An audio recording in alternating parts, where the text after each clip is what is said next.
बोले खजराट श्री आदिनाथ भगवान की। भूगर्भ से प्रकटित अतिशयकारी जहाज मंदिर में विराजमान श्री मुनि सुब्रतनाथ भगवान की। चिंतामणि श्री पारसनाथ भगवान की। विश्ववंदी श्री महावीर भगवान की। जिनवाणी माता की। बेस कम करो। परम पूजाचा गुरुदेव श्री सन्मति सागर जी महाराज की। परम पूजाचा गुरुदेव श्री ज्ञान सागर जी महाराज की। पूरा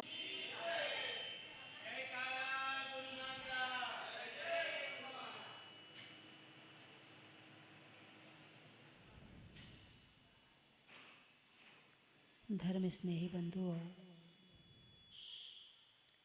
राजा श्रेणिक का पुत्र वारिशेन नाम सुना होगा आपने, है ना। अष्टमी और चतुर्दशी को शमशान या जंगल में जाकर के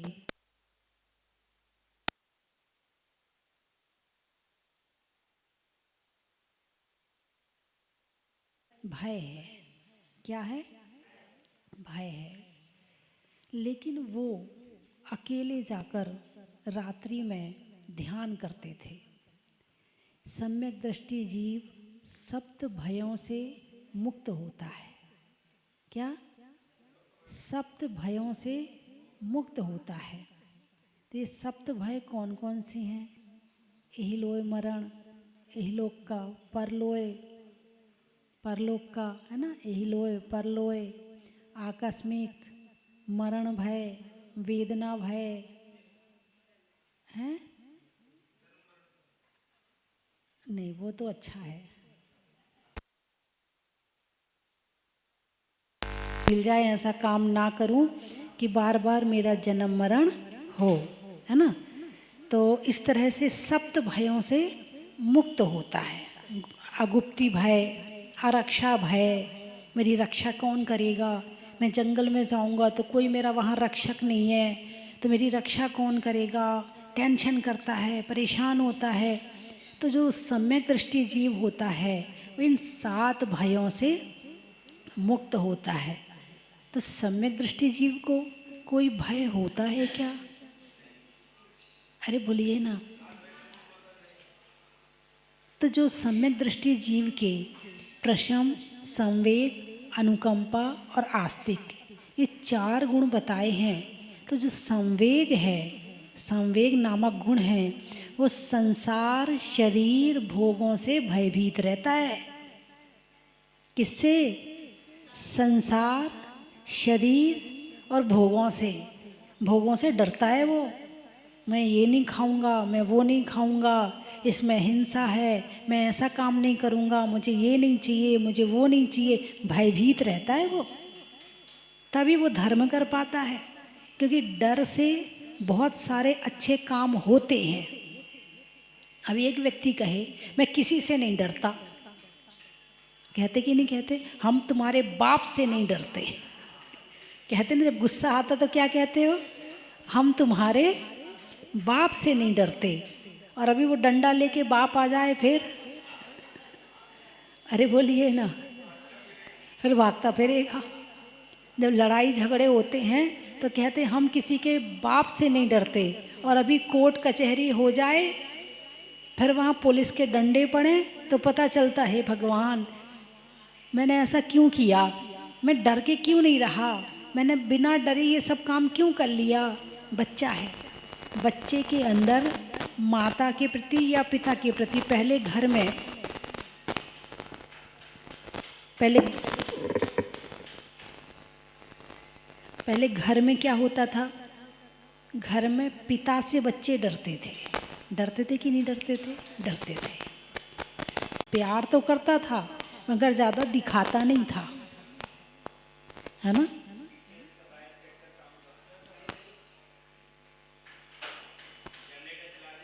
जरूरी है। यदि बच्चे को किसी का भय नहीं होगा तो पढ़ाई नहीं कर पाएगा। टीचर का भय होना ज़रूरी है तो पढ़ाई हो पाएगी। पिता का भय होना ज़रूरी है तो संस्कार मिल पाएंगे। अब वो गलती करता है। जब वो गड़बड़ करता है तो माँ कहती है आने दे तेरे पापा को, शिकायत करूँगी तेरी। और यदि पापा से ना डरता हो तो कह देना पापा से मैं डरने वाला नहीं किसी से, और गलती करेगा। बोलिए हाँ या ना। तो भय गुण सिखाता है ना। ऐसा नहीं है कि भय हर जगह खराब है, नहीं। जहाँ हम बुराई के काम कर रहे हैं और हम यदि डर के रहते हैं तो 50 काम ऐसे होते हैं जिससे गलतियाँ नहीं होती हैं। यानी कि डर के कारण, किसके कारण? डर के कारण, है ना। आज समाज में है भाई ऐसा मत करो, समाज क्या कहेगी, ऐसा काम मत करो, समाज क्या कहेगी। बोलिए हाँ या ना, हैं। तो बहुत सी गलतियाँ किसके कारण नहीं होती? समाज के कारण नहीं होती। बहुत सी गलतियाँ परिवार के भय के कारण नहीं होती। बहुत सी गलतियाँ टीचर के कारण नहीं होती हैं। तो यानी ये सब गलतियाँ जो बचा रहा है वो हमें इधर का भय बचा रहा है, प्रशासन का भय। प्रशासन का भय ना हो तो तुम इतनी शांति से ना बैठ पाओ, तुम प्रवचन भी ना सुन पाओ। तुम्हें प्रवचन सुनने में प्रशासन सहयोगी है कि नहीं है? यदि प्रशासन का भय ना हो तो जो इस तरह के लोग हैं जो कष्ट देने वाले, दुख देने वाले, पीड़ा देने वाले, वो यहाँ आके खड़े हो जाएं तो प्रशासन का भय है अभी पुलिस पकड़ के ले जाएगी, जेल में डाल देगी। वो भय के कारण से गलत काम नहीं करते हैं, है ना। लेकिन कभी कभी ऐसा होता है कि कुछ लोग कुछ भी कर लो लेकिन उन्हें करना है तो करना है। ऐसे लोगों को कोई भी नहीं समझा सकता। तो जो वारिशेण थे वो रात्रि में अष्टमी और चतुर्दशी को शमशान में जाते थे और वहाँ जाकर ध्यान करते थे। उसी राजगृही नगर में एक चोर था, वेश्या भी रहती थी, हर तरह के लोग होते हैं, वेश्या भी रहती थी। उसने रानी का हार देखा, चोर उसके पास जाता था, बोले मुझे तो हार चाहिए। अब हार चाहिए तो क्या करें, लेके आओ, नहीं तो मैं तुमसे नाराज़ हो जाऊंगी। और वो उसको नाराज़ करना नहीं चाहता था तो हार चुराने गया। और जब लौट के आया तो सिपाहियों ने देख लिया, और देख लिया तो भागा भागा भागा भागा आया। अब जंगल में पहुंचा, शमशान में पहुंचा तो वहाँ बोले बचूं कैसे। तो वारिशेण जी ध्यान कर रहे थे, उनके सामने हार फेंक दिया और खुद आगे भाग गया। और जब वहाँ सिपाही पहुँचे तो वहाँ वारिशेण के सामने हार मिला। अब वो तो भाई जिसके पास मिलेगा चोर तो वही माना जाएगा। तो पकड़ के ले गए वारिशेण को, हार ले गए। बोले पिताजी ये आपका राजा, ये आपका बेटा ही चोर है। क्या है? आपका बेटा ही चोर है। इसने तो हार सामने फेंक दिया था और आंख बंद करके खड़ा हो गया था ताकि मैं बच जाऊं, लेकिन हम इसे छोड़ने वाले नहीं थे, हम भी पकड़ के ले आए। अब राजा को बड़ा क्रोध आया कि मेरा बेटा और चोरी करता है, बड़ा कष्ट हुआ। बोले इसे फांसी पे चढ़ा दो। क्या कहा? इसे फांसी पे चढ़ा दो। अब फांसी पे चढ़ाने ले गए। सम्यक दृष्टि जीव न जन्म की इच्छा करता है न मरण से डरता है। यदि आ जाए तो डरता नहीं है और नहीं आए तो वांछा नहीं करता है। तो बोले फांसी पे चढ़ा दो। ठीक है, फांसी पर ले गए, वहाँ फंदे पर लटकाने का प्रयास किया। लेकिन जो धर्मात्मा होता है उसकी रक्षा तो देवता करते हैं। आ गए देवता, और जैसे ही फांसी पर लटकाया उसे सिंहासन पे बिठा दिया। वो फांसी फूलों का हार बन गई और उसके गले में पहना दिया। और इस तरह से वारिशेण को फिर फांसी नहीं हुई। अब श्रेणिक को पता चली ये घटना कि वो तो फूलों का हार बन गई, जो फांसी का फंदा था उसे तो सिंहासन पे बिठा दिया। तो मन में विचार करता है, मैं सोच तो रहा था कि मेरा बेटा ऐसा कर नहीं सकता है, लेकिन प्रमाण जो कह रहे थे उसके अनुसार मुझे सज़ा देना तो जरूरी थी। अब जाकर वारिशैन ने पिता से क्षमा मांगी। श्रेणिक ने बेटे से, वहीं से कर लो, बेटे से क्षमा मांगी, बेटा मुझे क्षमा कर दे, मैंने तुझ पर विश्वास नहीं किया, मैंने तुझे फांसी दी। बोले नहीं पिताजी, आप क्षमा नहीं मांगो, आप तो पिता हैं और पिता के साथ एक राजा भी है, आपका राजा का फर्ज था। यदि प्रमाण मेरे पास मिले थे तो सज़ा देना जरूरी था, वरना राज्य में ये होता कि अपने बेटे को छोड़ दिया। इसलिए आपने जो किया वो सही किया। लेकिन धर्म की शक्ति है कि देवताओं ने मुझे बचा लिया। अब ये जो बची हुई जिंदगी है मैं इसे संसार में नहीं लगाऊंगा, मैं दीक्षा लूँगा। पिताजी ने बहुत समझाया, लेकिन अभ्यास तो उनका था ही। जो घर में रह के ज्ञान का, स्वाध्याय का, ध्यान का अभ्यास कर लेता है, वक्त आते ही वो दीक्षा ले लेता है। और जो अभ्यास नहीं करता है तो फिर वो डरता है, पता नहीं क्या होगा, कैसे हम एक टाइम खाएंगे, कैसे हमारा स्वाध्याय में मन लगेगा, पता नहीं हो पाएगा कि नहीं हो पाएगा, ध्यान कर पाएंगे कि नहीं कर पाएंगे, पता नहीं कैसे रहेंगे। इसीलिए श्रावक को 1 प्रतिमा से लेके 11 प्रतिमा तक साधना करवाई पहले। ऐसे नहीं है कि दीक्षा सीधे दीक्षा बता दी, श्रावक की साधना बताई। पहले 1 प्रतिमा लो, सारा कुछ बाजार आदि का छोड़ो, मर्यादा का खाना शुरू करो, है अष्टमूल गुण का पालन करो, सप्त व्यसन का त्याग करो। फिर 2 प्रतिमा दिलवाई कि चलो अब 1 बार 2 बार सामायिक करो, पूजा करो, पाठ करो, भक्ति करो, हैं जो 12 व्रत हैं उसमें आहार दान भी दो, साधु के पास भी रहो। ऐसे कर दिया कि आप थोड़े से संस्कारित हो गए। फिर 3 प्रतिमा दिलवाई कि फिर आपको 3 टाइम सामायिक करने के लिए कहा। फिर 4 प्रतिमा दिलवाई कि आपको प्रोषद करने के लिए कहा कि 1 दिन एकासन, फिर दूसरे दिन उपवास और तीसरे दिन फिर एकासन। आप कर पाते को नहीं कर पाते हो, फिर आपको 4थी प्रतिमा दिलवाई।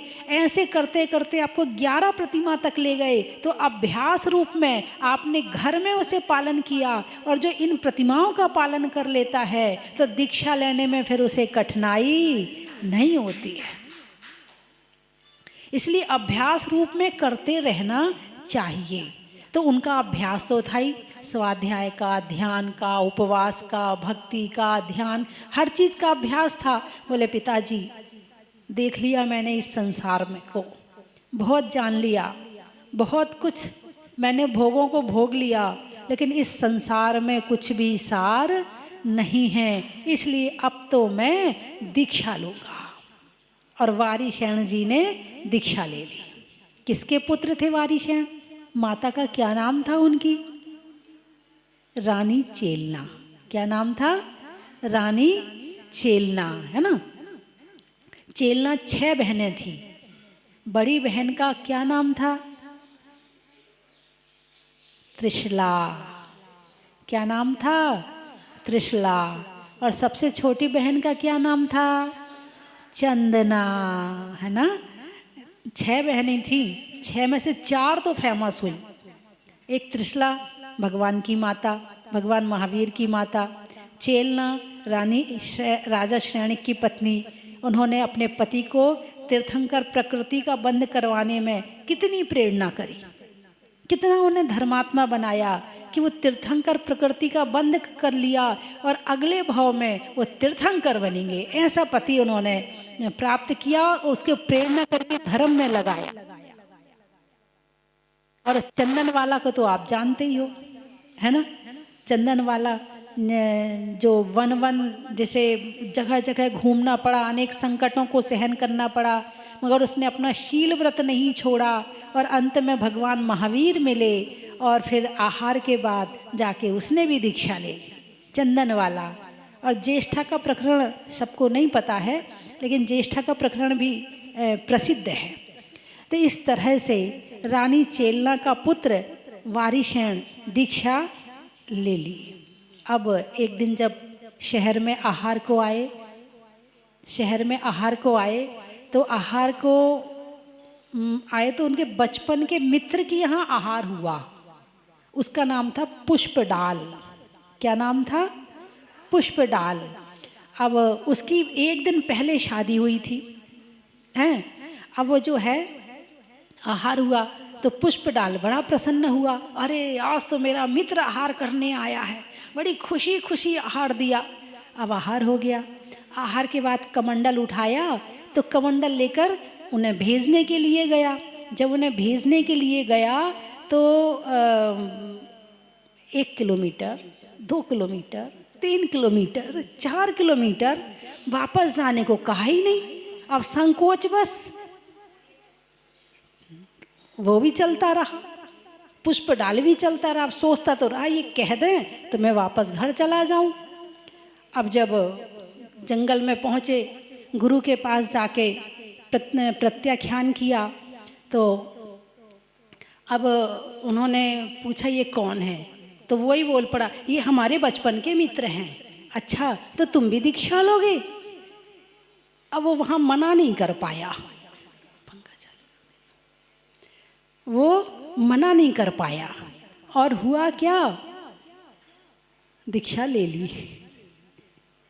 अब भाव नहीं है अंदर में, लेकिन मित्र की संकोच में उसने मना नहीं किया और दीक्षा ले ली। अब शादी एक दिन पहले हुई थी, अब दीक्षा तो ले ली। अब सामायिक में बैठता तो पत्नी याद आए, कुछ भी काम करे तो उसे अपनी पत्नी याद आए, उसका मन ही ना लगे।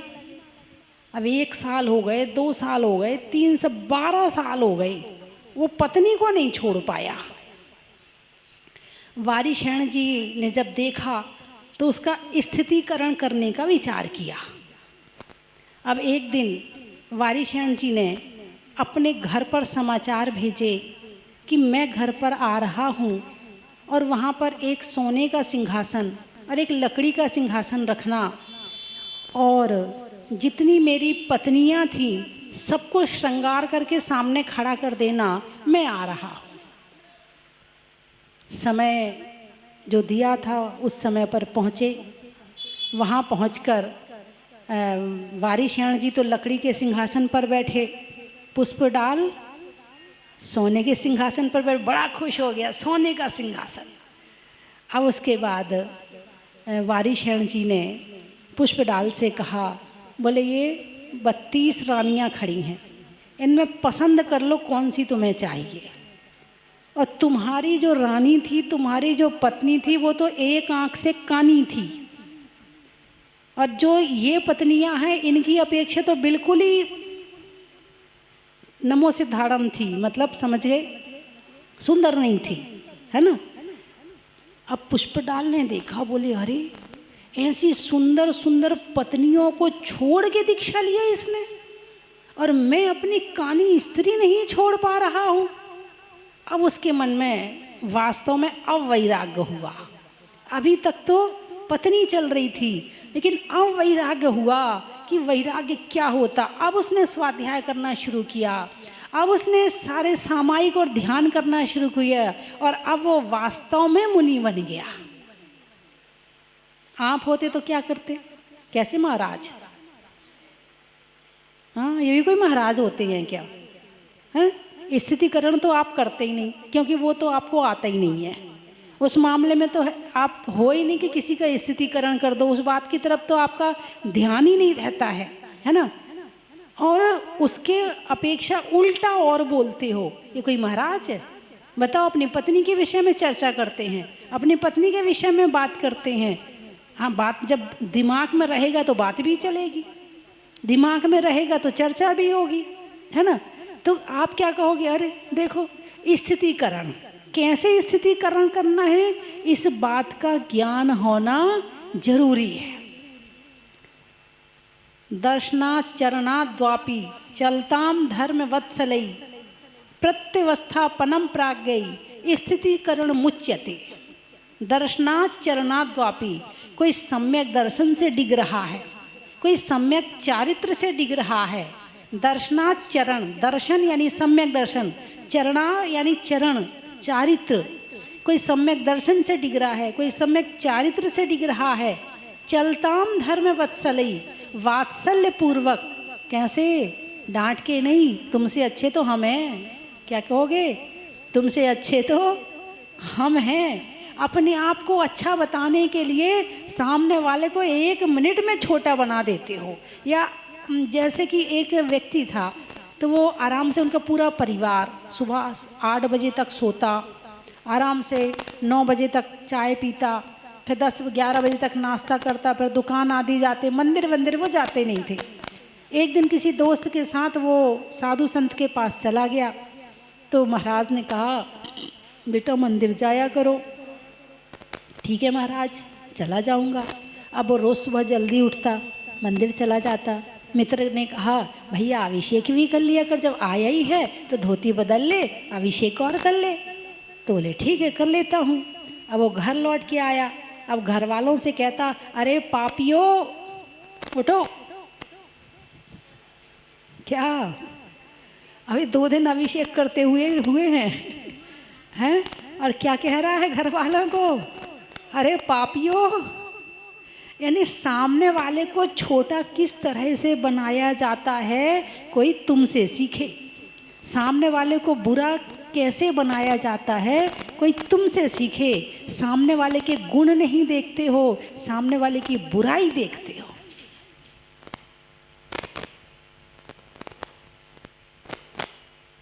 इसको खांसी हो गई है, मौसम बदल रहा है ना, तो इसको खांसी हो गई है।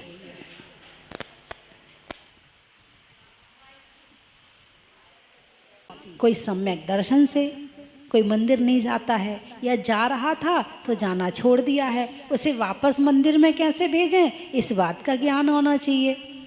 किसी ने नियम लिया है, वो नियम को छोड़ रहा है, तो वो नियम वापस कैसे हो, इस बात का ज्ञान होना चाहिए, है ना। तो इसको क्या कहा है?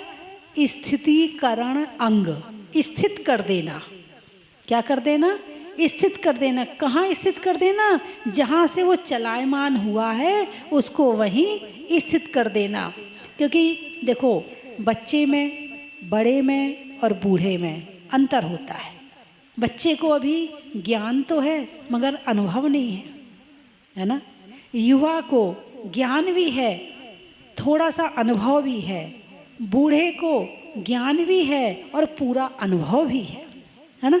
तो घर में सबकी ज़रूरत है। ऐसा नहीं है कि बूढ़े खराब होते हैं, बूढ़ों के प्रति बुरी भावना रखनी चाहिए, नहीं। यदि पेड़ पुराना हो गया है, फल भले ना दे मगर छाया तो दे रहा है। छाया कम है क्या? जब धूप तपती है ना तो वो छाया भी काम आती है, हैं? तो चाहे बूढ़े साधु मिल जाएं, उनकी भी सेवा करो, उनकी सेवा में भी पीछे मत रहो।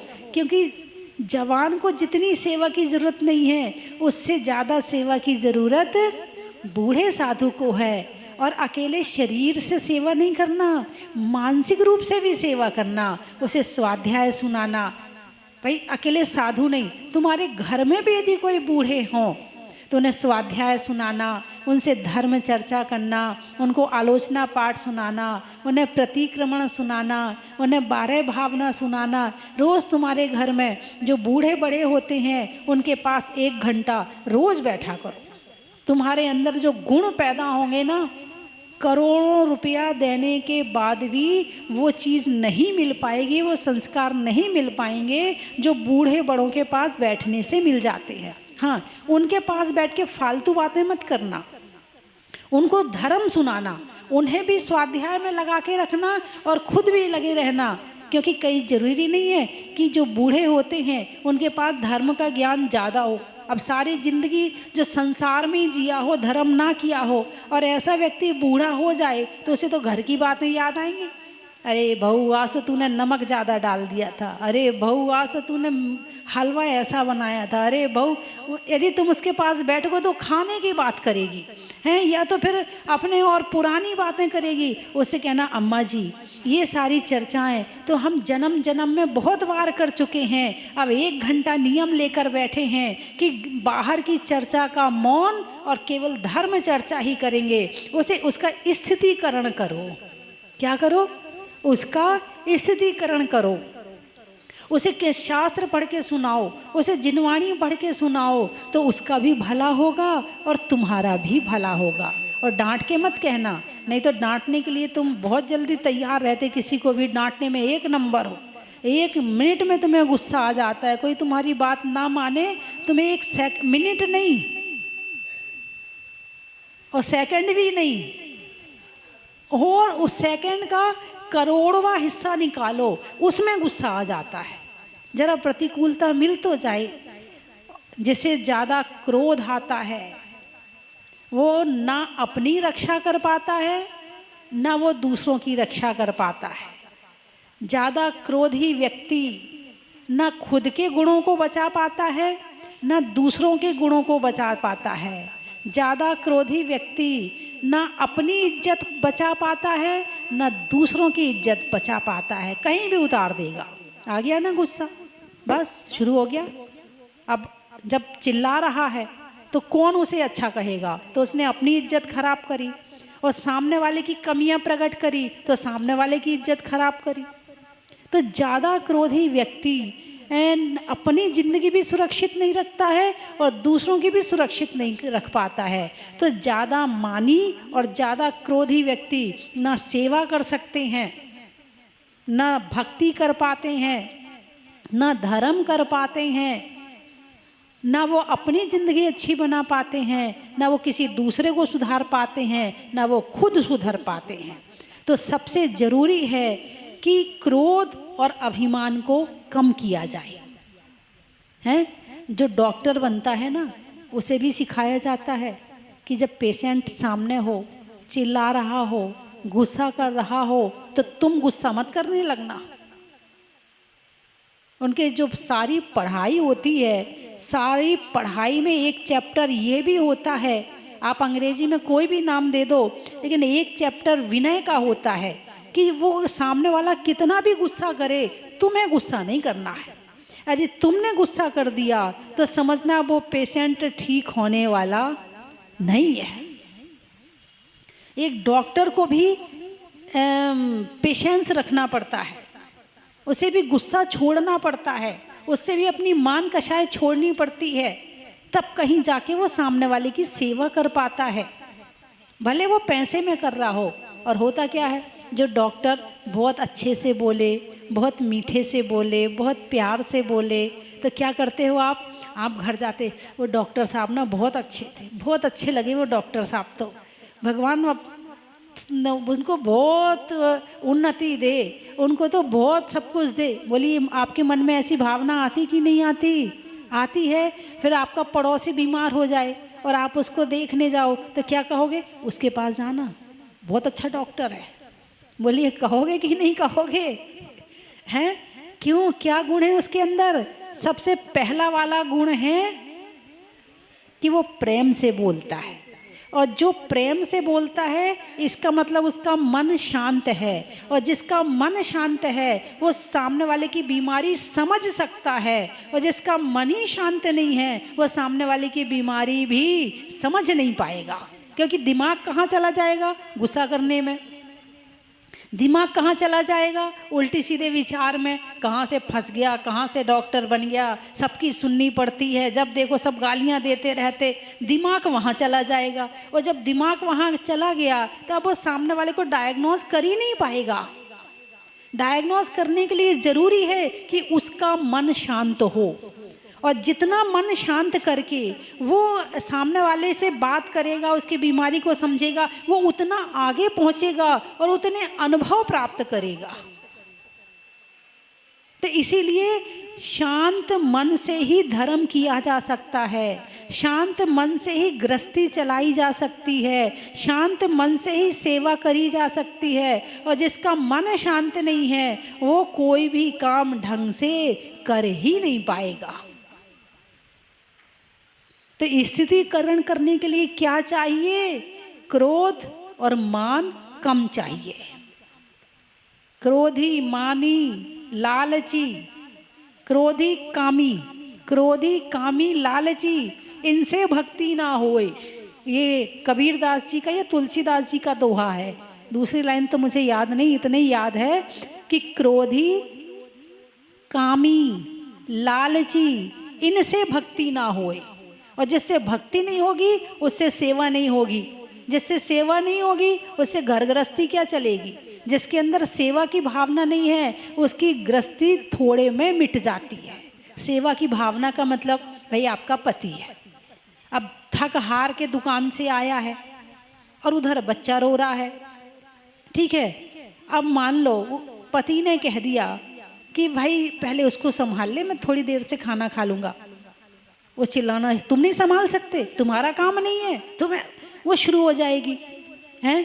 अब वो यदि पति पे दया करे, क्षमा करे, करुणा करे तो जाके बच्चे को भी चुप करेगी, प्यार से खाना भी खिलाएगी। देखो थके आए हो, दिन भर के थके आए हो, मैं तो घर में रहती हूँ तो इतना मुझे मेहनत का काम पड़ता नहीं है, आप मेहनत करके आते हो, थोड़ी सी बात में, अच्छा तुमने यदि काम किया है तो क्या हम घर में कुछ नहीं करते, हम खाली बैठे रहते हैं क्या। वो 10 सुनाना शुरू कर दे तो कहेगा मैंने कहाँ से शादी कर ली, फंस गया मैं तो, इससे अच्छा तो वो अकेला ही ठीक था। बोले ऐसे विचार आएंगे कि नहीं आएंगे मन में? और ऐसे विचार यदि किसी के मन में आ गए इसका मतलब आपकी सेवा बेकार।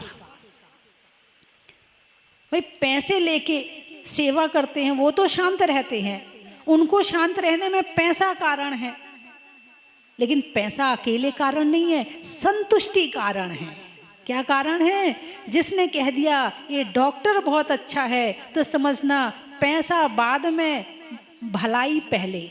ऐसे ही जिसने कह दिया मेरी पत्नी बहुत अच्छी, समझना पैसा, दहेज, सब चीज़ बाद में, उसकी सेवा पहले है। ये सेवा बोलती है, पैसा नहीं बोलता है।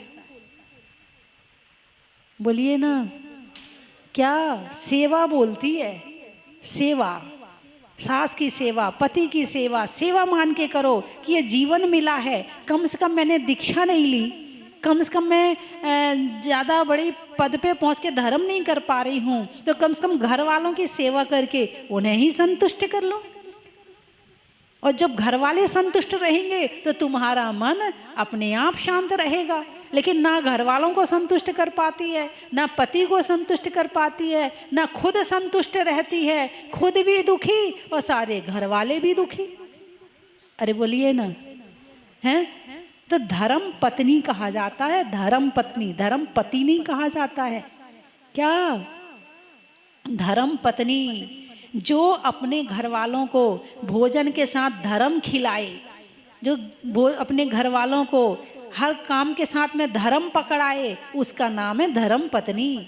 और जब तक वो खुद शांत नहीं रहेगी तब तक वो किसी को धर्मात्मा बना ही नहीं सकती है। तो स्थितिकरण अंग हमें ये सिखाता है कि हम शांत होकर सेवा, और कोई धर्म से डिग रहा है तो उसे वापस वहीं स्थित कर दें। चलिए, आपको मेरी बात समझ में आ गई? समाप्त करूं फिर? चलिए, 3 चीज़ें बोलूँगी, आपको कहना बड़ा ही महत्व है ना। प्रभु की शरण का, प्रभु की शरण का, होने में समाधि मरण का, और सम्यक दर्शन के 8 अंगों में स्थितिकरण का, भव से तारने का, धर्म में सब कुछ वारने का, और सामने वाले को और खुद को सुधारने का,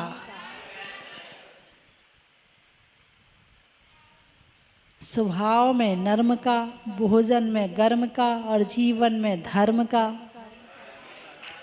कहाँ से आए हो? इंदौर से। अच्छा। नेता में दौर का, आम की बौर का और आने वालों में इंदौर का। और कहाँ से आए हो? सनावद। होने में गदगद का, होने में गदगद का, सरस्वती मंत्र में वदवद का और आने वालों में सनावद का। बड़ा ही महत्व है। बोलो बेटे। गुना गुना गुना। शिवपुरी। पेड़ में तना का, गर्मी में पना का और आने वालों में गुना का। बड़ा ही महत्व है। नरवर। अच्छा। बारात में वर का, पक्षी में पर का और आने वालों में नरवर का। आगरा। सतियों में अनंग सरा का, रहने के लिए धरा का और आने वालों में आगरा का। बड़ा ही महत्व है। अलवर। अच्छा। प्रभु के दर का, शरीर में सर का और आने वालों में अलवर का।